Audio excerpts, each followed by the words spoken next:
उपासनेला दृढ चालवावे, भूदेव संतांशी सदा नमावे. सत्कर्मयोगे वय घालवावे, सर्वामुखी मंगल बोलवावे. सर्वामुखी मंगल बोलवावे. वशी हृदयी तो देव जान कैसा, नभाची परी व्यापक जाणैसा.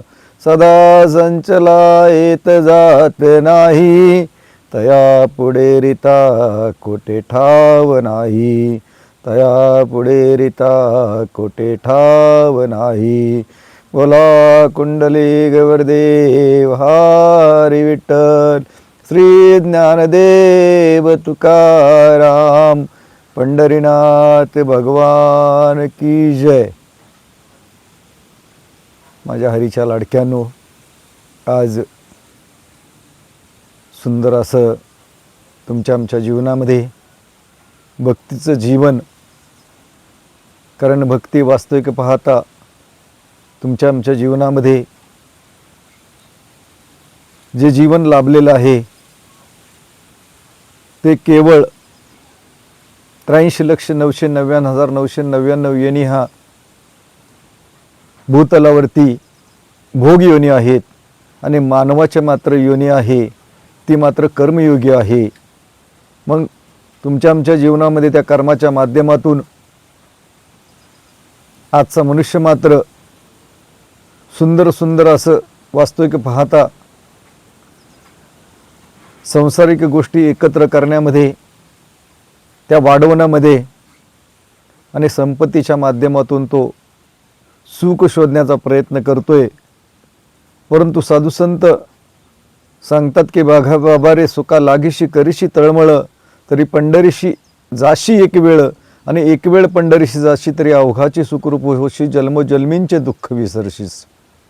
मग वास्तविक पाहता त्या साधुसंतांना एकदाच त्या पंढरपूरला जायला सांगितलं. मग ते पंढरपूर कोणतं? परंतु वास्तविक पाहता जेव्हा नव्हती गोदा गंगा तेव्हा होती चंद्रभागा. चंद्रभागेच्या तरी ती रसाळ गोमटी, नामा म्हणे मे देखील ती पंढरी. की संत नामदेव महाराज सांगतात की बाबा रे, ज्यावेळेस गोदा गंगा नव्हती त्यावेळेस चंद्रभागा होती. जेव्हा चर आणि अचर, ज्यावेळेस जीव आणि सृष्टी नव्हती त्यावेळेस देखील ती पंढरी होती. मग त्या पंढरपूरचं वर्णन आत्मा हा वास्तविक पाहता परमात्म्याचा अंश आहे.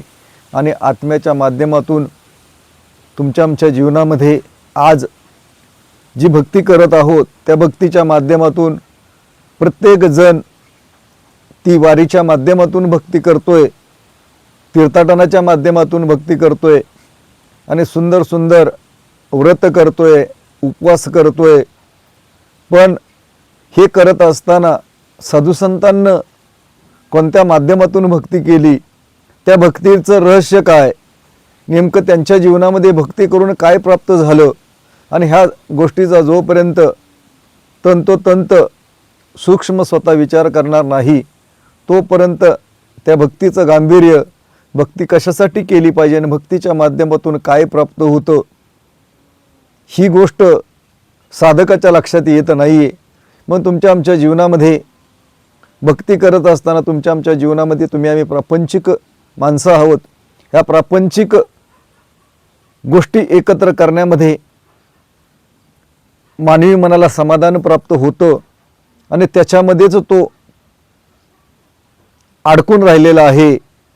आणि वास्तविक पाहता त्यासाठी हरिपाठामध्ये देखील वर्णन केले की प्रपंच करशी निषेधिनी हरीशी भजशी न कवन्या गुणे, आणि ज्ञानदेव म्हणे हरिजप करणे तुटेल धरणे प्रपंचाची. की वाऱ्या मानवी जीवा, भल्या माणसा, की प्रपंच तो रोज करतोय परंतु हरीचं भजन करत नाही, हरीचं चिंतन करत नाही. आणि जोपर्यंत ते हरीचं चिंतन करणार नाही तोपर्यंत प्रपंचाचं जे तो सुख शोधतोय ते प्रपंचाचं धरणं तुझं सुटू शकत नाही. मग वास्तविक पाहता आज तुमच्या आमच्या जीवनामध्ये मनुष्याचा देह सुंदर असा मिळालेला आहे. कारण लाखो जन्माचं पुण्य पाठीशी येतं आणि पाप आणि पुण्य समसमान होतं, त्यावेळेस अकस्मात माणसाचा जन्म प्राप्त होतो. नवे नवे तुमच्या आमच्या जीवनामध्ये कोट्यावधी जन्माचं पुण्य पाठीशी येतं, पाप आणि पुण्य समसमान होतं.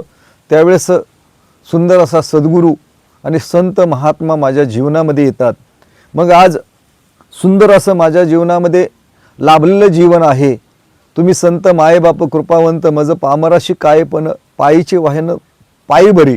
कारण तुम्ही संत थोर महात्मा आहात आणि त्या महात्म्यांच्या पुढं दासनं ह्या भक्तीविषयी काय निरूपण करावं. कारण भक्ती नाही साधी बोळी, आहे सुळावरची पोळी. कारण तुमच्या आमच्या जीवनामध्ये तो भक्त प्रल्हादाचं जर दृष्टांत घ्यायचा म्हणलं, ते उदाहरण घ्यायचं म्हणलं, त्याचं जीवन वृत्तांत घ्यायचा म्हणलं तर अनेक प्रकारे भक्तीच्या माध्यमातून त्याच्या जीवनामध्ये राक्षसी रूपामध्ये वडील होते. त्यांचा एकच हट्ट होता की बाबा रे, तू मला परमेश्वर मान, माझ्यावरती श्रद्धा बाळग आणि जगामध्ये दुसरा कोणताही परमेश्वर नाही आहे. मग ह्या गोष्टीसाठी ते वारंवार त्या प्रल्हादाला छळत होते. अनेक प्रकारे तेलाच्या कढईमध्ये टाकला, अनेक यातना दिल्या आणि शेवटची ज्यावेळेस त्या प्रल्हादाला विचारलं की तू जर म्हणतोय सगळ्या ठिकाणी माझा परमात्मा आहे, सगळ्या ठिकाणी माझा देव आहे, त्या खांबामध्ये आहे का? त्यावेळेस प्रल्हादानं सांगितलं का नाही, सर्व ठिकाणी तो आहे. मग वास्तविक पाहता ज्यावेळेस त्या वडिलांना खांबावरती लात मारली, तसा नरसिंह रूपाचं आज वास्तविक पाहता रूप धारण करून त्याचा संहार केला आणि वास्तविक पाहता त्या प्रल्हादाला भक्तीचं बळ प्राप्त झालं. मग तुमच्या आमच्या जीवनामध्ये जीवन जगत असताना प्रत्येक वेळी तुम्ही मी आदर्श कोणत्या ना कोणत्या व्यक्तीला मानलं पाहिजे. आणि जोपर्यंत तुम्ही आदर्श मानणार नाही तोपर्यंत तुमचं जीवन परिवर्तन होणार नाही. जगामध्ये अनेक प्रकारची लोक आहेत आणि अनेक प्रकारच्या माध्यमातून प्रत्येकजण आपापल्या कर्मसंचितानुसार आपापलं जीवन जगत असतात. परंतु शास्त्राच्या माध्यमातून तसं पाहायला गेलं तर 1 ते 25 वय हे शास्त्र अध्ययनानुसार वास्तविक पाहता ह्या 25 वर्षामध्ये केवळ विद्याग्रहण करायची, विद्येचं अध्ययन करायचं, भक्ती करायची. त्याला वास्तविक पाहता ब्रह्मज्ञान ब्रह्मविद्या आचरण असं एक प्रकारे ऋषी मुनी साधू संत त्या आश्रमाला खूप महत्त्व देत होते. आज पहिले 12 वर्ष 14 वर्ष 15 वर्ष लहान मुलांना आश्रमामध्ये ठेवलं जायचं आणि त्या आश्रमाच्या माध्यमातून त्यांचं आध्यात्मिक संस्काराच्या माध्यमातून त्याचे जीवन भक्ती मार्गामध्ये जीवन घडवलं जायचं. परंतु आज लहान मुलांना तसं पाहायला गेलं तर आज आध्यात्मिक दृष्टीनं अजिबात ओढ राहिलेली नाही आणि भक्ती मार्गातल्या काही गोष्टी सांगण्याचा प्रयत्न केला तर ती लहान मुलं आपल्यापासून लांब लांब पळत जातात. मग वास्तविक पाहता तुमच्या आमच्या जीवनामध्ये जोपर्यंत आध्यात्मिक दृष्टीनं तुम्ही मी ते माझं जे लाभलेलं जीवन आहे ते 25 वर्षाचं जीवन मी कोणत्या माध्यमातून व्यतीत करतोय त्याच्यावरती त्याचं भविष्य अवलंबून असतं.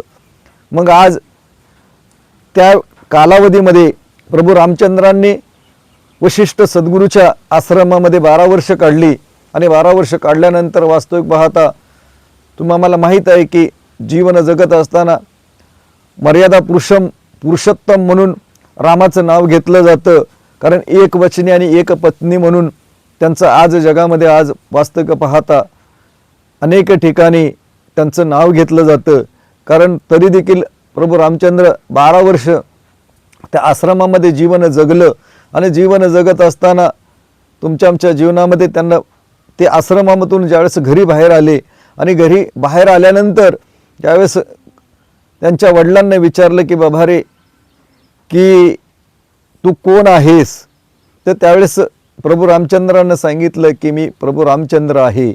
त्यावेळेस ती चुकीची गोष्ट सिद्ध झाली आणि सिद्ध झाल्यानंतर प्रभू रामचंद्र परत माघारी गेले आणि गुरु आश्रमाच्या दरवाजावरती गेल्यानंतर दरवाजा वाजवला आणि वाजवल्यानंतर वास्तविक पाहता आतून आवाज आला, कोण आहेस?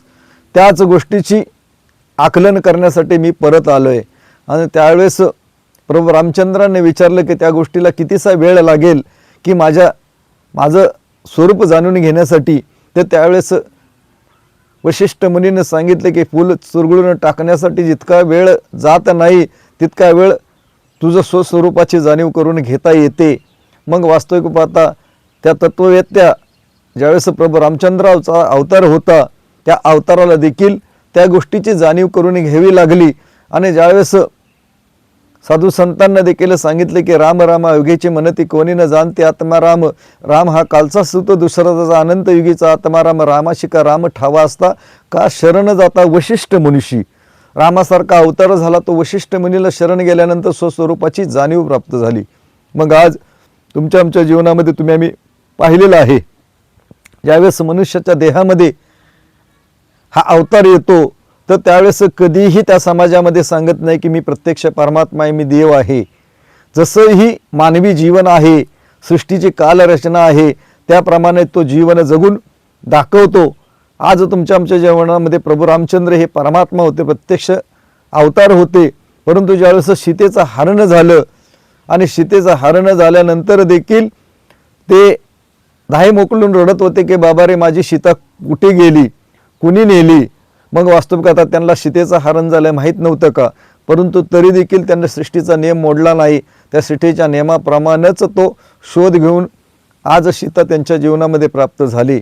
मग आज प्रत्येक वेळी भक्ती करत असताना मानवी मन हे मानायला तयार होत नाही. त्या भक्तीच्या माध्यमातून आज वारीच्या माध्यमातून आम्ही एकत्र पंढरपूर या ठिकाणी आज कीर्तनाच्या माध्यमातून, प्रवचनाच्या माध्यमातून, भजनाच्या माध्यमातून रोज असा आनंद घेत घेत आज विठ्ठलाला भेटण्यासाठी, विठ्ठलाच्या दर्शनासाठी प्रत्येकजण आसुसलेला असतो. परंतु तुमच्या आमच्या जीवनामध्ये आज प्रत्येकजण भक्ती करतोय, परंतु भक्ती करत असताना हा प्रपंच इतका करतोय की बाबा रे प्रपंचामध्ये त्याला वाटते की सुख आहे, प्रपंचाच्या माध्यमातून मला सर्व काही गोष्टी प्राप्त होतील. परंतु तुमच्या आमच्या जीवनामध्ये जगतवंदे जगद्गुरु तुकाराम महाराजांचा अभंग सुंदर आहे. त्यांना त्या अभंगामध्ये वर्णन केले की आयुष्य वेचून कुटुंब पोशिले, काय हित केले सांग बापा, फुकाची चाकर झालेशे काबाडी, नाही घडी सुख भोगाय तुका म्हणे आयुष्य नाशिले आयुष्य, आणि पाप ते संचिले पतनाशी. की जगतवंदे जगद्गुरु तुकाराम म्हणतात की बाबा रे आयुष्य वेचून तू कुटुंबाचं पालन पोषण केलं, मुलं मोठी केली, बायकोसाठी वेळ दिला, आईवडिलांच्यासाठी वेळ दिला, प्रपंचात शेतीवाडीसाठी वेळ दिला, भरपूर असं कष्ट केलं. परंतु वास्तविक आता आयुष्य वेचून कुटुंब पोषल्याने काय हित केले सांग बाबा, की नेमकं हित तू कोणतं साध्य केलं की बाबा रे तुला आमोलिक असा सुंदर नरदेह प्राप्त झालेला आहे. की बाबा रे पशुदेही नाही गती ऐशे सर्वत्र बोलती, म्हणून नरदेहाची प्राप्ती परलोकाची. तो परलोक प्राप्त करण्यासाठी इह लोकामध्ये तुझे आनंद स्वरूप त्या सांसारिक गोष्टी एकत्र करून तू सुख शोधण्याचा प्रयत्न करतोय. बायकाल मुलांच्या मध्ये सर्व काय आनंद शोधतोय, परंतु परलोकामध्ये जाण्याची तू सोय करून ठेवलेली आहे का. आणि जोपर्यंत त्या गोष्टीला तू रस्ता शोधणार नाही तोपर्यंत त्या रस्त्याचा आज परिचय तुझ्या जीवनामध्ये प्राप्त होणार नाही. मग तुमच्या आमच्या जीवनामध्ये प्रपंचामध्ये माणूस कसा अडकलेला आहे. तर आम्ही पाहिलं असेल की जुन्या काळामध्ये घागरी होत्या आणि त्या घागरीच्या माध्यमातून रांजण भरले जायचे. आणि त्या घागरीचं वास्तविक पाहता जे तोंड होतं ते लहान असतं. आणि लहान असल्यानंतर आपण दृष्टांत घेऊया की दृष्टांताच्या माध्यमातून ती लहान घागर एक दिवस काय होतं, वास्तविक पाहता त्या घागरीमध्ये त्या आजीबाईने चणे ठेवलेले असतात. आणि चणे ठेवलेले असताना मग एक दिवस तिकडं त्या घराकडं माकड येतं. आणि माकड काय करतं ते पाहिल्यानंतर त्याच्या लक्षात येतं की ह्या घागरीमध्ये चणे आहेत. आणि चणे मग वास्तविक पाहता ते काढायला जातं, हातमध्ये घालतं. आणि हात घातल्यानंतर माघारी काढत असताना त्याचा हात अडकतो. आणि तो अनेक प्रकारे प्रयत्न करतो की हात काढण्याचा, परंतु त्याला कळून चुकतं की ह्याच्यातून हात निघणार नाही. तो मग रक्तबांबाळ हात होतो तरी सुद्धा तो आरडाओरडा करतो. आणि वास्तविक पाहता सोडवा म्हणून विनंती करतो. परंतु वास्तविक पाहता त्याच्या हाताला कोणीही धरलेलं नसतं. केवळ त्या आतमध्ये असणाऱ्या फुटाण्याच्या आशेनं तो हात त्याच्यामध्ये अडकला. तसाच प्रपंच आहे की प्रपंच इतका दुःखमय आहे की बाबा रे त्या प्रपंचामध्ये सुख नाही आणि वास्तविक आता प्रपंच दुःखमय केवळ चोहीकडे विंगळ विश्रांती कोठे नाही. मग त्यासाठी आयुष्य वेचून कुटुंबाचं पालनपोषण केलं आणि काय हिते केलं, फुकाची चाकर झालाशी काबाडी नाही घडी सुख भोगावया. कोणत्या वेळेला तुला सुख प्राप्त झालं, तुका म्हणे ऐशे नाशिले आयुष्य आणि पाप ते संचिले पतनाशी. तू विचार केलास का की बाबा रे मी आयुष्यामध्ये माझ्या जीवनामध्ये पुण्य काय आहे, पाप आहे, पाप काय आहे.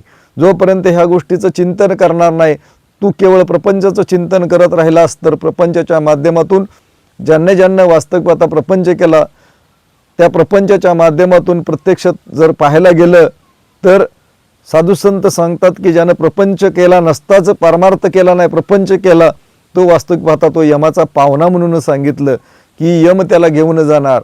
मात्र परमार्थ आणि प्रपंच केला तर मात्र तुमच्या जीवनामध्ये ज्या गोष्टीसाठी सगळ्यात श्रेष्ठ कोणतं जर असेल तर प्रपंच करून परमार्थ करणारा जो साधक आहे तो जगामध्ये श्रेष्ठ ठरला गेला.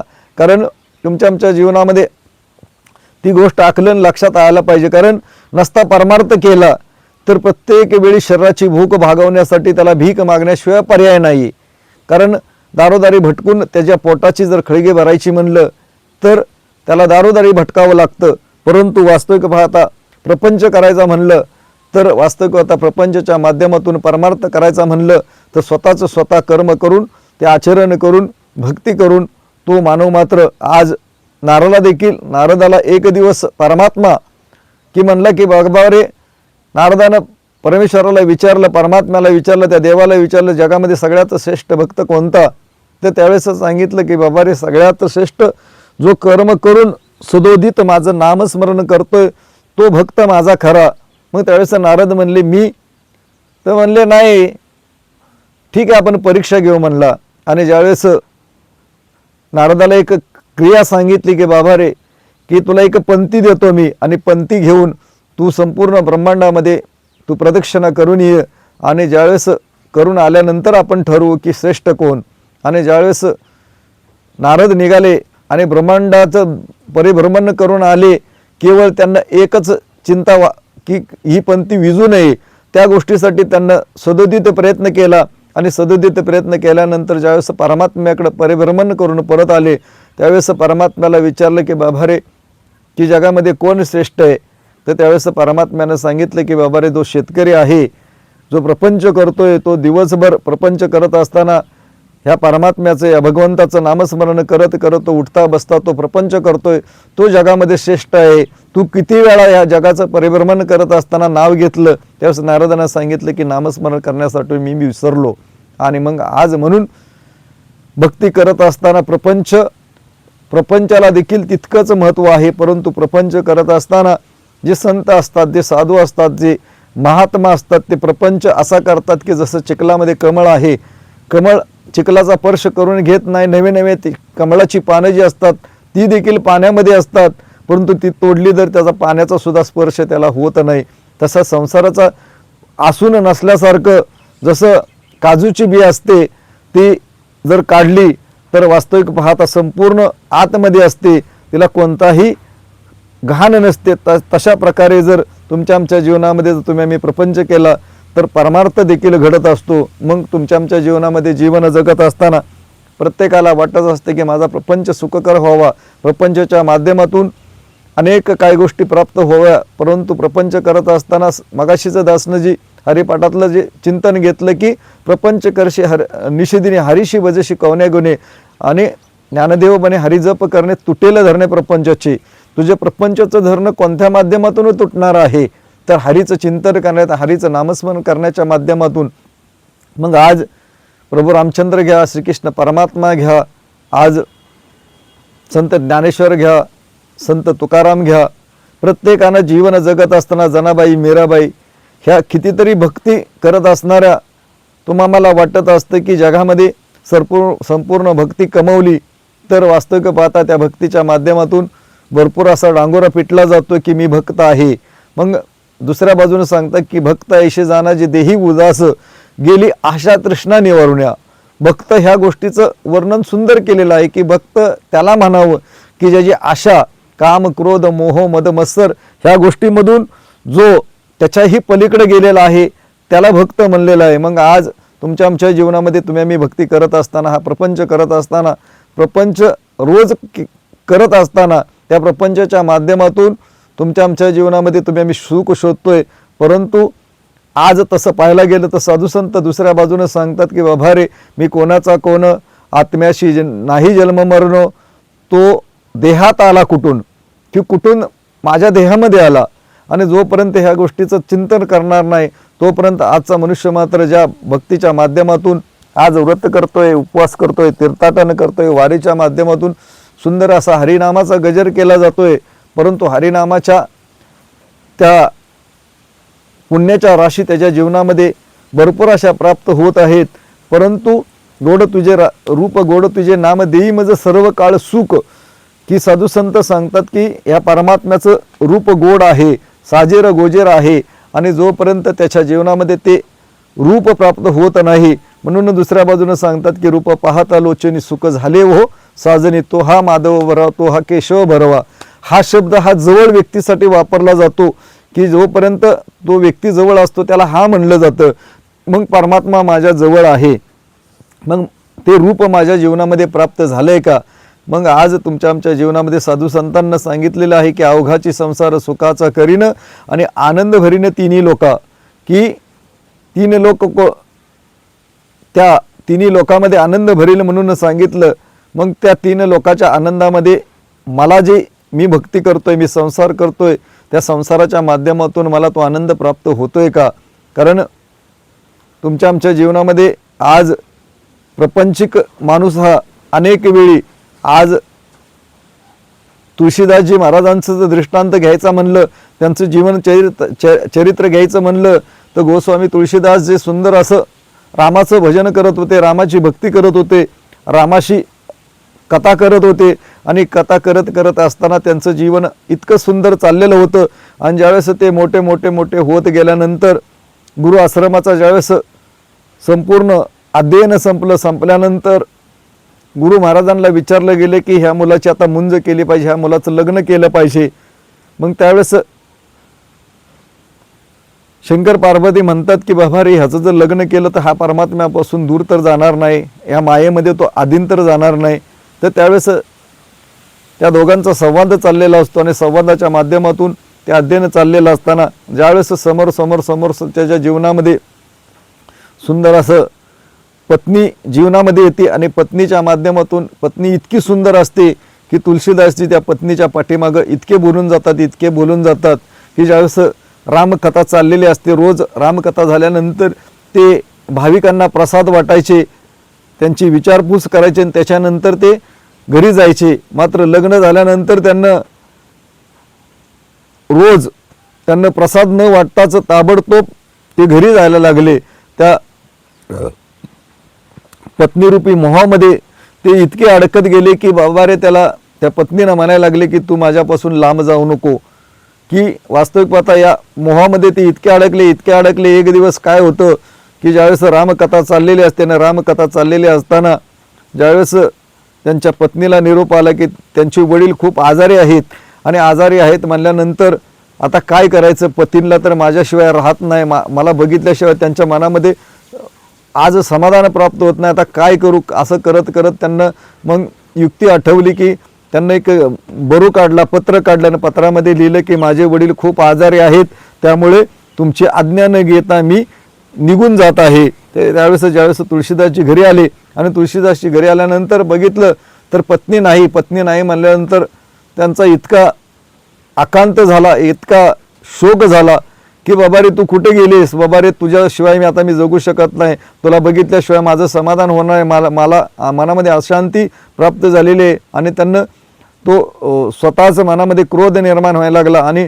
क्रोधाच्या माध्यमातून त्याला समजवलं गेलं की बाबा रे, तुझी पत्नी, तिच्या वडील आजारी आहेत, त्यामुळे ती तिकडे गेलेली आहे. आणि त्यावेळेस त्यांना तो पत्नीचा मोह विवश झाले, इतके विवश झाले की ते घरातून निघायला लागले. तर त्यावेळेस पाऊस इतका पडत होता, त्यांना समजवण्याचा प्रयत्न केला, अरे बाबा रे, कुठं चाललाय, इतका मोठा पाऊस पडलाय, आणि तुला काय करायला पाहिजे, तू थांब, अरे जाऊ नको, तुझ्या जीवाला बरं वाईट होईल.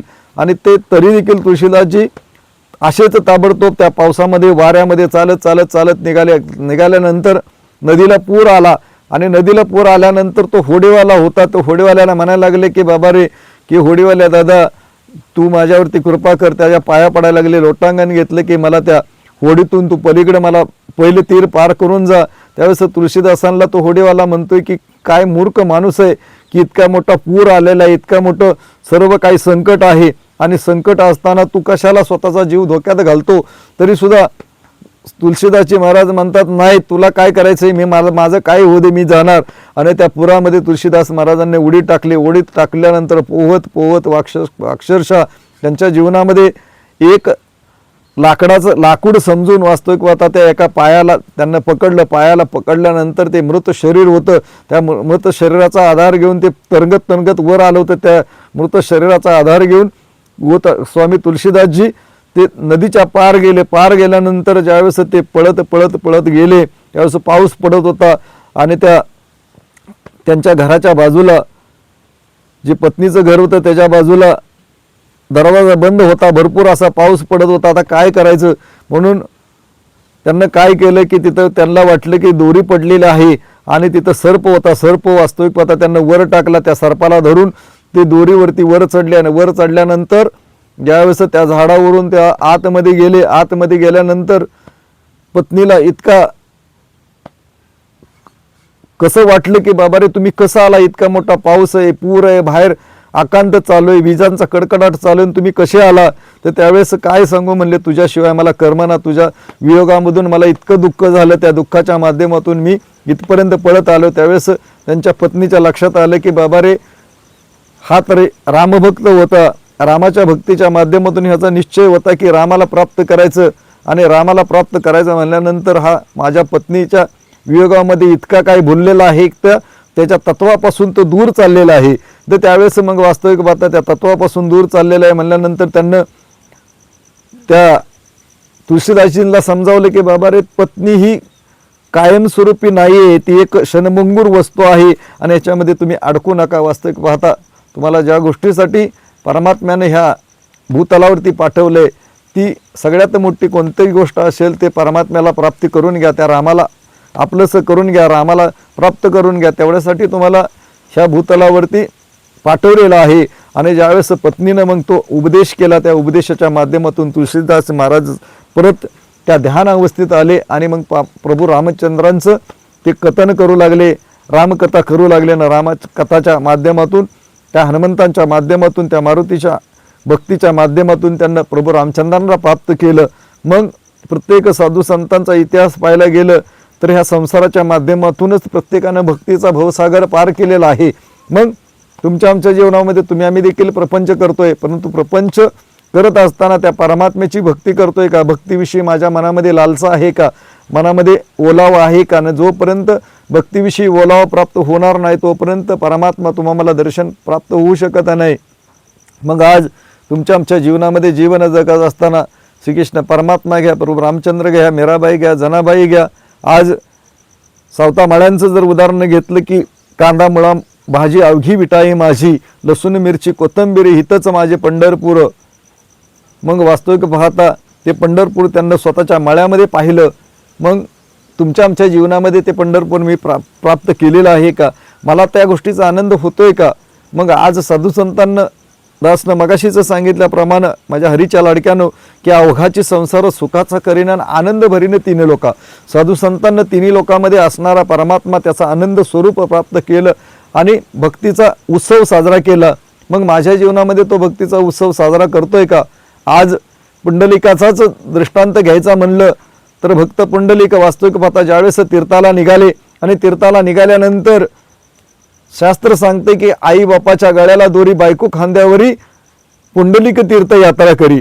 आणि ज्यावेळेस तीर्थयात्रा करत असताना रविदासजी महाराजांच्या पर्णकुटीवरती ज्यावेळेस त्यांना थांबण्याचा योग प्राप्त झाला आणि थांबण्याचा योग प्राप्त झाल्यानंतर रविदास महाराजांच्या त्या डोक्याला केसाला दोरी बांधलेली होती आणि दोरीनं तो पाळणा हलवला जात होता आणि आतमध्ये बाहेर ते हाताने ते कारागिरीचं काम करत होते, चप्पल शिवण्याचे काम करत होते. आणि ज्यावेळेस भक्त पुंडलिकाने विचारलं की बाबा रे की नेमकं तुम्ही काय करताय, ते त्यावेळेस त्या रविदास महाराजांना सांगितले की तुझ्यासारख्या दुराचारी व्यक्तीला त्या गोष्टीचं महत्त्व काय कळणार, तुला सांगून काय उपयोग होणारा नाही. मग वास्तविक पाहता त्यावेळेस पुंडलिक म्हणतो की नेमकं काय मला सांगा तरी, त्याच्यातून मला काय प्राप्त झालं तर. आणि ज्यावेळेस रविदास महाराजांना सांगितलं, ज्याला दाखवलं की आई वडील हे थकलेले असतात आणि ते झोपाळ्यामध्ये असतात आणि रविदास महाराज झोपाळ्यानं झोका देत असतात आणि बाहेर काम चाललेलं असतं, त्या दिवसापासून रविदास महाराजांना तो शरण गेला आणि शरण गेल्यानंतर त्या दिवसापासून त्यांना आईवडिलांची इतकी काय सेवा केली, इतकी काय सेवा केली की वास्तविक पाहता प्रत्यक्ष परमात्मा त्या भेटीला आल्यानंतर त्यावेळेस पुंडलिकाने सांगितलं की बाबा रे, माझ्या आईवडिलांची सेवा चालू आहे, मी तुला बोलवलेला नाही. जोपर्यंत आईवडिलांची सेवा होत नाही, हातामध्ये वीट असलेली भिरकवली आणि तो पुंडलिकासाठी पंढरपूरमध्ये त्या विटीवरती उभा राहिला. इतकं मोठं आज आईवडिलांच्या सेवेला महत्त्व आहे. एकनाथी भागवत या पवित्र ग्रंथामध्ये भागवतकार सांगतात की बाबा रे, ज्याही परमपुरुषाला ही ब्रह्मज्ञान प्राप्त होतो, हा परमात्मा भक्ती प्राप्त होते, त्या भक्तीच्या माध्यमातून हा परमात्मा इतका नटकट आहे की आईवडिलांची सेवा घडून देत नाही, अनेक अडथळे निर्माण करतो, परंतु त्या अडथळ्याच्या माध्यमातून जो पार करून जो आईवडिलांची सेवा करतो तोच जगामध्ये श्रेष्ठ भक्त आहे. मग वास्तविक पाहता आज तुमच्या आमच्या जीवनामध्ये जीवन जगत असताना आज साधू संतांना ह्या समाजामध्ये जीवन जगून गेले, परंतु जीवन जगून जात असताना प्रत्येकानं स्वतःचं कर्म पाठीमागं सोडलं. आज ज्ञानेश्वर माऊली घ्या, स्वतःचं जीवन भरपूर असा समाजानं त्रास दिला, भरपूर अशा यातना दिल्या, तरी देखील सुंदर असे समाजासाठी देण ठेवून गेले की ज्ञानेश्वरीसारखा ग्रंथ, हरिपाठासारखा ग्रंथ, चांगदेव 65 सारखा ग्रंथ, इतके सुंदर ग्रंथ आज समाजासाठी लिहून ठेवले गेले आणि त्या समाजाला आज त्या गोष्टीचा आधार मिळतोय आणि त्या आधाराच्या माध्यमातून प्रत्येकाची भक्ती चालू आहे. मग भक्ती करत असताना आज त्या ज्ञानेश्वर माऊलींचं तुम्ही आम्ही जय जयकार करतोय, जगतवंदे जगद्गुरु तुकाराम महाराजांचा जय जयकार करतोय, परंतु त्या माऊलींच्या माध्यमातून आज कोणत्या गोष्टीचं माऊलींनं चिंतन केलेलं आहे, त्या गोष्टीचं चिंतन तुम्ही आम्ही करत नाही. त्या माऊलींनं त्या ज्ञानेश्वरीमध्ये 9व्या अध्यायामध्ये सुंदर असं वर्णन केलेलं आहे की बाबा रे, मी मूर्त नसता मला मूर्तीमध्ये आणतात, मी मरत नसता मी मेला म्हणून घोषित करतात, मी प्रत्यक्ष निराकार असता मला आकारामध्ये असतात आणि अनेक प्रकारच्या आज माझ्या ठाई भक्ती करतात आणि त्या भक्तीच्या माध्यमातून अनेक प्रकारच्या प्रतिमा तयार करतात, त्या प्रतिमेच्या माध्यमातून माझं पूजन करतात, परंतु व्रत करतात, उपवास करतात, तीर्थाटन करतात, परंतु वास्तविक पाहता जोपर्यंत माझ्या स्वस्वरूपाचं चिंतन करणार नाही, स्वस्वरूपाची प्राप्ती करणार नाही.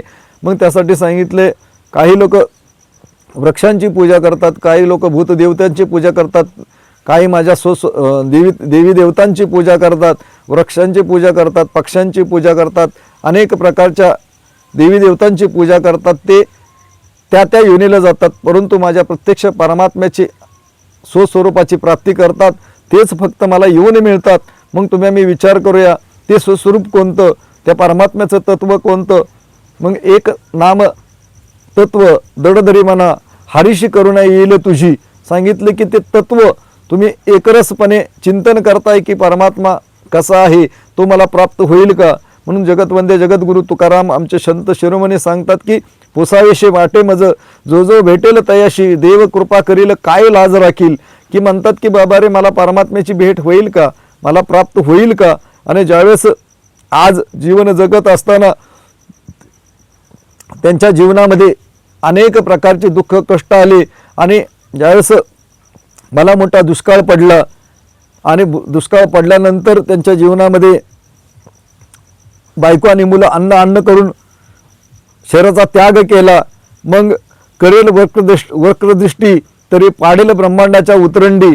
की नेमकं हे सगळं कालचक्र घडवणारा कोणतरी आहे, ह्या गोष्टीसाठी तुकाराम महाराजांना ते छंद निर्माण झाला की बाबा रे, ही एक सत्ता आहे, त्या सत्तेची प्राप्ती करून घेण्यासाठी.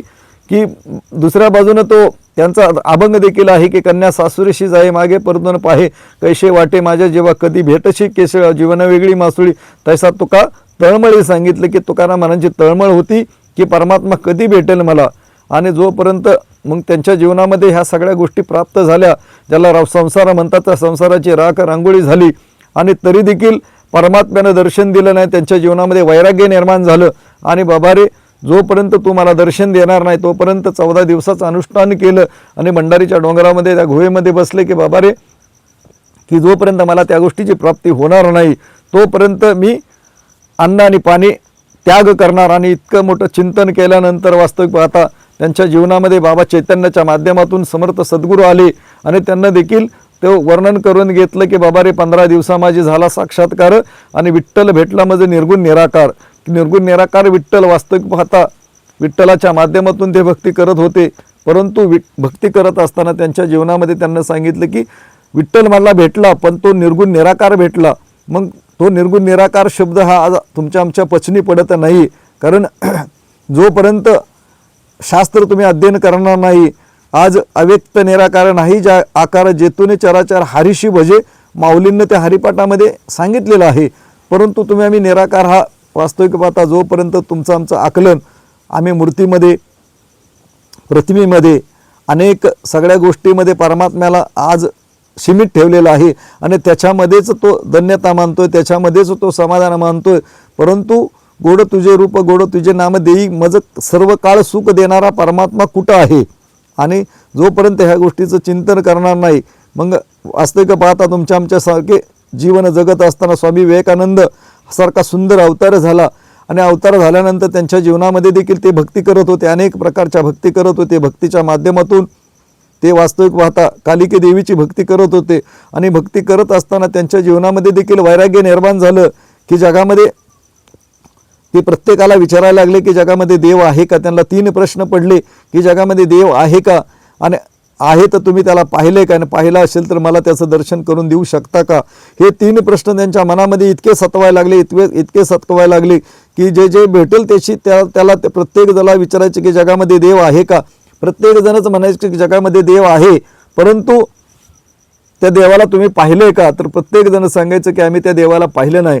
मग असं परिभ्रमण करत असताना भरपूर ग्रंथांचं अध्ययन केलं होतं, चिंतन केलं होतं आणि त्याच्या माध्यमातून त्यांना मनामध्ये प्रश्न निर्माण झाला होता. मग ते प्रश्न निर्माण झाल्यानंतर त्यांच्या जीवनामध्ये रामकृष्ण परमहंस आले. रामकृष्ण परमहंस आल्यानंतर त्यांच्या जीवनामध्ये ते प्रत्यक्ष गेले आणि गेल्यानंतर ज्यावेळेस प्रभू रामकृष्ण परमहंसला ते 3 प्रश्न विचारले की जगामध्ये देव आहे का. ते त्यांना सांगितलं आहे. त्या देवाला तुम्ही पाहिलंय का. तर सांगितलं की तू जसा मला पाहतोय आणि मी जसा तुला पाहतोय त्या परमात्म्याला मी अनुभूती करून घेतलेली आहे, आत्मसाक्षात्कार मला झालेला आहे. मग त्या परमात्म्याचं तुम्ही मला दर्शन करून देऊ शकता का. त्यावेळेस स्वामी विवेकानंदांना रामकृष्ण परमहंसानं सांगितलं की तुझ्याकडे विद्वत्ता भरपूर आहे, तू ग्रंथांचं अध्ययन केलं आहे, भरपूर काय अभ्यास केला आहे आणि त्या अभ्यास आणि ते तुझा जो अहंकार आहे तो माझ्या चरणावरती तुला शरण यावं लागेल आणि शरण येण्याच्या बदल्यामध्ये तुला त्या गोष्टीची प्राप्ती होईल. तर त्यावेळेस मग रामकृष्ण परमहंस ज्यावेळेस त्यांना सांगितलं की बाबा रे, स्वामी विवेकानंद वास्तविकता नरेंद्र रूपाने होते, परंतु त्यांना स्वामी विवेकानंद ही पदवी कधी प्राप्त झाली. त्यावेळेस रामकृष्ण परमहंस त्यांच्या जीवनामध्ये प्राप्त झाले, ब्रह्मज्ञान प्राप्त झालं, परमात्मा निर्गुण निराकार ईश्वराची त्यांच्या जीवनामध्ये प्राप्ती करून दिल्यानंतर स्वामी विवेकानंद नावानं त्यांना आज जगाचं परिभ्रमण करण्यासाठी त्या सद्गुरूंना पाठवलं. मग आज देव थोर म्हणावा की गुरु थोर म्हणावा, आधी नमस्कार कोणाशी करावा, समर्थाशी वाटे देवाहून सद्गुरू थोर जायचे कृपे भेटे रघुराजवीर. सांगितलं की समर्थ रामदास स्वामी आमचे भूतलावरती जन्माला आले. छत्रपती शिवाजी महाराजांसारखा राजा त्यांच्या जीवनामध्ये घडला गेला. अनेक प्रकारच्या ज्यावेळेस घटना घडायच्या त्यावेळेस समर्थापर्यंत त्या गोष्टी कळायच्या आणि त्यावेळेस समर्थ ह्या परमात्म्याला धावा करून वास्तविकता त्या अनेक संकटामधून ह्या परमात्म्याचा आधार घेऊन छत्रपती शिवाजी महाराजांच्यावर अनेक आलेली संकटसुद्धा ह्या परमात्म्याचा धावा करून अनेक प्रकारे समर्थन भक्तीच्या माध्यमातून ती दूर केली. मग ते समकालीन संत जगतवंदे जगद्गुरू तुकाराम महाराज आणि समर्थ रामदास स्वामी एकाच वेळी समयाला अवतार होते आणि छत्रपती शिवाजी महाराजांना त्यावेळेस त्यांचा संघ प्राप्त झाला. आणि ज्यावेळेस छत्रपती शिवाजी महाराजांना देखील एक वेळ अहंकार प्राप्त झाला, त्या अहंकाराच्या माध्यमातून ज्यावेळेस समर्थांच्याकडे आले त्या समर्थांच्या लक्षात आले की बाबा रे, हा राजाला अहंकार झालेला आहे, त्याला असं वाटते की संपूर्ण जगाचं पालनपोषण रयतेचं मीच करतोय आणि सर्व काही माझ्याच ताकदीवरती सर्व काही चाललंय, मग त्याचा अहंकार दूर केला पाहिजे. म्हणून एक दिवस ज्यावेळेस समर्थांची स्वारी ज्यावेळेस गेली होती त्यावेळेस जंगलामध्ये प्रत्यक्ष बसले होते. ज्यावेळेस त्या लोहाराला बोलावलं गेलं आणि ज्यावेळेस तो खडक फोडला गेला आणि खडक फोडल्यानंतर ज्यावेळेस आतून बेडकी निघाली आणि बेडकी निघाल्यानंतर राजांना विचारलं की ह्या बेडकीचं पालनपोषण कोण करतंय, तर त्यावेळेस राजांना देखील त्या गोष्टीचं उत्तर द्यायला आलं नाही. आणि त्यावेळेस ते मग ते समर्थांना शरण गेले आणि शरण जाण्याच्या बदल्यामध्ये त्या तत्वाची प्राप्ती समर्थ रामदास स्वामींना देखील सद्गुरू समर्थ रामदास स्वामी प्राप्त झाले. आणि वास्तविक पाहता ही राज्य व्हावे ही स्त्रींची इच्छा, म्हणजे परमात्म्यांची इच्छा हो की हे हिंदवी स्वराज्य स्थापन व्हावं आणि संपूर्ण जे भक्त मंडळी आहेत मंदिरांचं संरक्षण व्हावं, ह्या गोष्टीसाठी समर्थ छत्रपती शिवाजी महाराजांना अतोनात प्रयत्न केले. अनेक समाज ज्या काही होत्या, अनेक रूढी परंपरा होत्या, त्या देखील त्यांना बंद केल्या आणि देवाच्या नावावरती अनेक लूटमार चालायची ते देखील छत्रपती शिवाजी महाराजांना बंद केली. मग आज तुमच्या आमच्या जीवनामध्ये प्रत्येक वेळी साधू संतांचं जीवन तुम्ही पाहतोय, त्या जीवनाच्या माध्यमातून प्रत्येकानं जर आदर्श घेतला तर मी भक्ती करतोय ती गोष्ट कोणत्या माध्यमातून करतोय आणि साधू संतांना कोणत्या माध्यमातून केली. आज तुमच्या आमच्या जीवनामध्ये तुम्ही मी फक्त प्रपंच करतोय आणि प्रपंच करत असताना काही ठराविक वेळ देवासाठी देतोय, परंतु जोपर्यंत प्रपंच करत करत दळिता कांडिता तुझं मी गाईन अनंता, तो जनाबाईचा अभंग आहे की बाबा रे, काम करत करत असताना परमात्म्याला सदोदित आळवणं ही खरी भक्ती आहे. पण ती भक्ती करतोय का आपण? तुम्ही मी प्रपंच करतोय म्हणून प्रपंच करत असताना परमात्म्याला आळवायचं म्हणलं तर कितीतरी अनुभव आहेत संत महात्म्यांचे. गोरोबा कुंभारांच्यासाठी जो त्यांच्या चिखल तोडत असताना त्यांचं बाळ प्रतिपाद केलं, ब्रह्मलीन झालं, त्या बाळाला देखील वास्तविक आता त्या परमात्म्यानं साजिवंत केलं. मग एवढी मोठी भक्तीची रचना सुंदर प्रत्येक भक्ताला अनुभव दिला. मग आज जनाबाईच्या माध्यमातून देखील त्यांच्या जीवनामध्ये जनाबाई भक्ती करत असताना प्रत्येक वेळी परमात्म्याचा धावा करायची, परमात्म्याबरोबर चिंतन करायची, परमात्म्याचं नामस्मरण करायची. आणि ज्यावेळेस तिच्यावरती आळ चोरीचा आला त्यावेळेस चोरीचा आळ आल्यानंतर ज्यावेळेस त्या समाजामध्ये मिटिंग बसली आणि मिटिंग बसल्यानंतर त्यावेळेस सांगितलं की बाबा रे, जनाबाई तू चोरी केली नाही म्हणते, मग कसं सिद्ध करायचं? तर त्यावेळेस सांगितलं की ज्या गवऱ्या ज्या होत्या शेनीच्या, त्या शेनीच्या गवऱ्यामधून जो विठ्ठल विठ्ठल नामघोष येतोय त्या गवऱ्या माझ्या.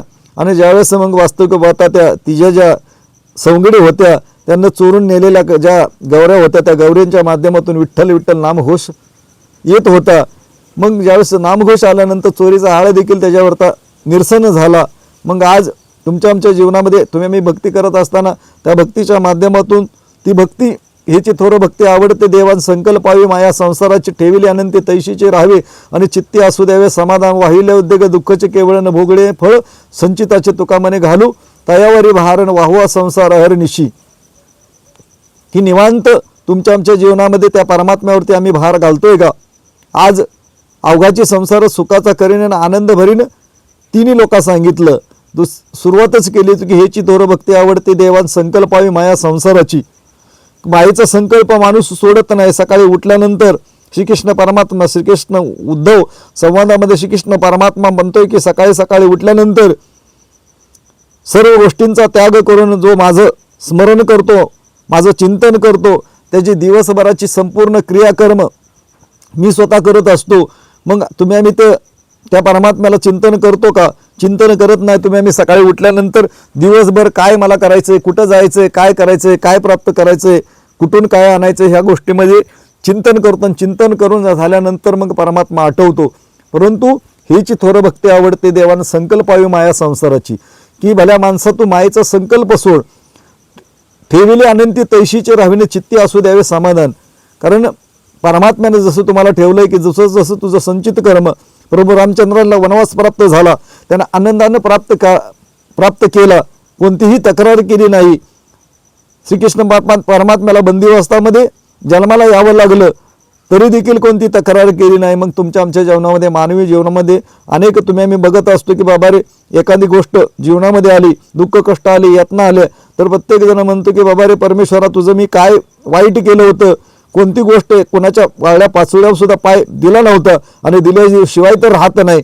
मग नेमकं माझ्या जीवनामध्ये दुःख कष्ट का आलं, तर त्यावेळेस परमात्मा सांगतोय की बाबा रे, तुझ्या संचित कर्मानुसार प्रत्येकाला भोगून जावं लागतं. मग दैवलेखा कधी न चुके ब्रह्मदिका, देवाचा अवतार जरी झाला तरी त्याला ते संचित कर्म आहे, त्या संचित कर्माप्रमाणे जीवन जगावं लागतं. मग आज तुमच्या आमच्या जीवनामध्ये जीवन जगत असताना तुम्ही आम्ही त्या परमात्म्याला समोर ठेवतो का? परमात्म्यावरती अवघाची संसार सुखाचा करीन आणि आनंद भरीने तीन लोकांमध्ये आनंद भरणारा परमात्मा, त्याच्यावरती विश्वास ठेवतो का? त्याच्यावरती विसंबून राहतो का? मग कोणती भक्ती? ह्याची थोर भक्ती आवडते देवान संकल्प, मायेचा संकल्प स्वर प्राण्या म्हणतात.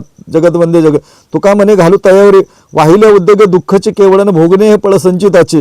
की संचित कर्म जसं जसं आहे त्याप्रमाणे त्याला भोगून जावं लागतं. परंतु तुमच्या आमच्या जीवनामध्ये तुम्ही आम्ही मान्य करत नाही.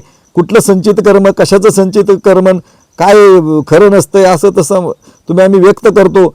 परंतु ज्यावेळेस तुमच्या आमच्या जीवनामध्ये तुम्ही आम्ही पाहत नाही, एखाद्या व्यक्तीला विचारलं की 15 दिवसापूर्वी संध्याकाळी तू कोणतं जेवण जेवला होता, ते जर विचारलं तर त्याला कोणतीही गोष्ट आठवत नाही. आणि मग त्यावेळेस त्याच्या लक्षात येतं की बाबा रे, एवढ्या मोठ्या आयुष्याचा संचित कर्म आमच्या कसं लक्षात येणार. आणि जोपर्यंत 83,999,999 योनीमध्ये हा जीवात्मा अनेक भटकंती, अनेक जीवामध्ये अनेक प्रकारचे संस्कार त्याच्या मनावरती झालेले असतात. वास्तविक पाहता जोपर्यंत तुमच्या आमच्या जीवनामध्ये ते संचित कर्म जोपर्यंत तुम्ही आम्ही भोगून जाणार नाही, आनंदानं भोगणार नाही, तोपर्यंत साधू संतांना ते आनंदानं भोगलं. परंतु आमच्या जीवनामध्ये ते आनंद आम्ही प्राप्त करतो का? म्हणून कबीरदास एका ठिकाणी सांगतात की आनंद आनंद सब कोई कहे, आनंद जाने ने कोई, एक बार आनंद मिले तो परमानंद होय.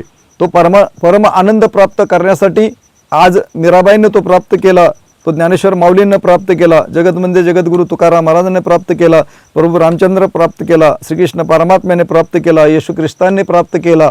आणि मग माझ्या जीवनामध्ये तो परमानंद प्राप्त करण्याची आवश्यकता नाही. मग आज तो परमात्मा, तो संसाराचा वास्तविक पाहता सुख सोहळा आज तुमच्या आमच्या जीवनामध्ये होण्यासाठी प्रत्येकाने ते पाऊल उचललं पाहिजे. जोपर्यंत पाऊल उचलणार नाही तोपर्यंत त्याच्या जीवनामध्ये संसार करत असताना जे संचित कर्मानुसार भोगून देखील जो परमात्म्याचं वंदन करतो, परमात्म्याला शुक्रिया अदा करतो, परमात्म्याला सांगतो की मला मनुष्याचा देह सुंदर असा तू भजन करण्यासाठी दिली, हात पाये कान बोलावे अमुक येणे जोडीशी तू नारायण. ते परमात्म्याला जोडण्यासाठी मला ते इतकं सुंदर मत शरीराची रचना केलेली आहे. मग वास्तविक आता आमच्या जीवनामध्ये एक प्रसंग दास सांगतो की ज्यावेळेस आमच्या मामा वारले होते आणि मामांनी शरीर सोडलं होतं, या शरीराचा त्याग करून गेले होते. आणि ज्यावेळेस त्यांना भिंतीला टेकवलं गेलं होतं आणि टेकवलं गेल्यानंतर वास्तविक आता तिथं भजन चाललं होतं आणि भजन चाललं, हरीच्या लाडक्यानं भजन चाललेलं असताना दास देखील तिथं जाऊन त्या भजनाला बसला. तिथं सुंदर असं भजन चाललं, जाऊ देवाची या गावा, देव देईल विसावा, देवा सांगू सुख दुःख, देव निवारील दुःख, जाऊ देवाची या गावा, तुका म्हणे आम्ही लढीवाळे, या देवाची लढीवाळे. असा सुंदर अभंग चालला होता. दुसऱ्या बाजूनं दुसरा अभंग चालला होता, हे ते थोर भक्ती आवडते देवा संकल्पावी माया संसाराची, वाहिल्या उद्योग दुःखाचे केवळ भोगणे फळ संचिताचे, तुका म्हणे घालू तयावारी भार, वाहुवा संसार हर निशी. मग वास्तविक आता दुसऱ्या बाजूने सांगितले की आयुष्य वेचून कुटुंब पोशिले, काही हित केले सांग बापा, फुकाची चाकर झालाशी काबाडी, नाही घडी सुख भोगावया, तुका म्हणे ऐशे नाशिले आयुष्य, पाप ते संचिले पतनाशी. मग वास्तविक आता सुंदर सुंदर अभंग आयन चाललेलं होतं. आणि त्यावेळेस आजूबाजूला ज्यावेळेस दासनं निरीक्षण केलं, संपूर्ण लोक येत जात होते, नातेवाईक सगळे काय जात होते. आणि ज्यावेळेस त्यांना तिरडीवरती नेण्याची तयारी केली त्यावेळेस भजनी मंडळानं, वास्तविकता भजन मंडळाला दासनं एक विनंती केली की बाबा रे, हे सगळं तुम्ही गाताय, तो व्यक्ती तर गेलाय, मग कुणासाठी गाताय? तर ते म्हणले त्या व्यक्तीसाठी. अहो म्हणले तो व्यक्ती तर निघून गेलाय, मग तुम्ही नेमकं गाताय कोणासाठी? ही जी आजूबाजूला जी मंडळ आहे ती सुद्धा त्या गोष्टीचं चिंतन करत नाहीत, त्यांना देखील ते वैराग्य प्राप्त होत नाही. आम्ही जातो आमच्या गावा, आमचा राम राम घ्यावा, आजवर होतो तुमच्या गावी, आता कृपा असू द्यावी. सुंदर सुंदर तुम्ही अभंग गाताय, परंतु ह्याचं महत्त्व ह्या लोकांना पटत नाही. त्यासाठी तुम्ही जोपर्यंत ह्या लोकांना चिंतन करणार नाही, ह्या लोकांना तुम्ही भजन या गोष्टीचा अर्थ समजवणार नाही, परमात्म्याच्या भक्तीविषयी तुम्ही चिंतन करणार नाही, ह्या लोकांना जोपर्यंत भक्ती मार्गामध्ये घेणार नाही तोपर्यंत ह्यांना ते वैराग्य प्राप्त होऊ शकत नाही, परमात्म्याची अनुभूती होऊ शकत नाही. मग आज त्यावेळेस तुमच्या आमच्या जीवनामध्ये तुम्ही आम्ही भजन करत असतो, प्रवचन करत असतो, सुंदर सुंदर कीर्तन करत असतो, पण ते कीर्तनाच्या माध्यमातून ह्या परमात्म्याच्या लीलाविषयी सुंदर सुंदर असं वर्णन केलं जातं. परंतु त्या परमात्म्याच्या वर्णनाच्या पलीकडे जो परमात्मा आहे, जो निर्गुण निराकार आहे, ह्या परमात्म्याला तुम्हाला पाहायचं असेल तर आज प्रत्येक युगानुयुगे प्रभू रामचंद्र आले, श्रीकृष्ण परमात्मा आले, ज्ञानेश्वर माऊली आले, प्रत्येकानं समर्थ सद्गुरूला शरण गेले. सद्गुरू वाचुनी सापडेना सोय धरावे ते पाय आधी आधी. ती सांगितलं की सद्गुरूच्या चरणावरती जोपर्यंत तुम्ही जाणार नाही तोपर्यंत जगामध्ये परमात्मा एक सत्ता आहे, ती सत्ता तुमच्या आमच्या जीवनामध्ये प्राप्त होऊ शकत नाही. मग आज त्या सद्गुरूला तुमच्या आमच्या जीवनामध्ये प्राप्त झालाय का? कारण ज्या वेळेस समयाला अवतार झाले, जे जे भक्त अवताराला शरण गेले, त्या सद्गुरूला शरण गेले, शरण जाण्याच्या बदल्यामध्ये निर्गुण निराकार ईश्वराची प्राप्ती करून दिली गेली. मग आज घोर अशा कलियुगामध्ये सुदीक्षा महाराज निरंकारी मिशनच्या माध्यमातून सद्गुरू आज अवतारित आहेत. आणि जे जे हे भाविक सज्जन त्यांच्या चरणावरती शरण येतात, शरण आल्यानंतर त्या ज्यावेळेस ब्रह्मज्ञान दिलं जातं, आत्मसाक्षात करून देण्याचा योग प्राप्त होतो, त्यावेळेस तिथं तुम्हाला बसवल्यानंतर तुम्हाला विचारलं जात नाही की आयुष्यभर तू किती पाप केलं, आयुष्यभर किती जणांची मुरगळली, किती पुण्य केलं, किती जणांचं वाईट केलं. ह्या सगळ्या गोष्टी कोणत्याही अध्ययन न करता तिथं 5 तत्व समजून दिली जातात की बाबा रे, त्या 5 तत्व तुला जर मान्य असतील तर तुला ते परब्रह्म परमात्माचे देवाची प्राप्ती करून दिली जाईल. मग वास्तविक पाहता समयाला सुदीक्षा महाराज आज अवतरित आहेत. जे जे शरण येतात, शरण येण्याच्या बदल्यामध्ये 5 प्रण ज्यावेळेस त्याला कबूल करून दिले जातात आणि त्याच्यानंतर निर्गुण निराकार ईश्वराचा आत्मतत्व आत्मसाक्षात्कार जसा ज्ञानेश्वर माऊलींनं पाहिला, निवृत्तीनाथांनं पाहिला, जनाबाईनं, मीराबाईनं, प्रभू रामचंद्रानं पाहिला, श्रीकृष्ण परमात्म्यानं, येशू ख्रिस्तांनं पाहिला, नानक देवांनी पाहिला, जेवढेही जगामध्ये सद्गुरू झाले, संत अवतार झाले, प्रत्येकानं तो परमात्मा निर्गुण निराकार सद्गुरूच्या माध्यमातून जाणीव करून घेतली, आत्मसाक्षात्कार करून घेतला. ऊस डोंगापरी काय भुललीशा वरली या रंगा, ऊस डोंगापरी रस नवे डोंगा. नदी कमान वास्तविक पाहता प्रत्येक ठिकाणी पाणी जरी वाकडं तिकडं असलं तरी त्याचं स्वरूप मात्र गोड आहे. मग वास्तविक आता काय भुललाशी वरली या रंगा, ऊस डोंगापरी रस नवे डोंगा. मग वास्तविक पाहता चोका महाराजांना सांगितलं की बाबा रे, भाव महत्त्वाचा आहे, भक्तीमध्ये भावाला महत्त्व आहे. आणि तुमच्या आमच्या जीवनामध्ये भाव शुद्ध करणार नाही की नामामने श्रेष्ठ ग्रंथ ज्ञानदेवी आणि एक तरी ओवी अनुभवी.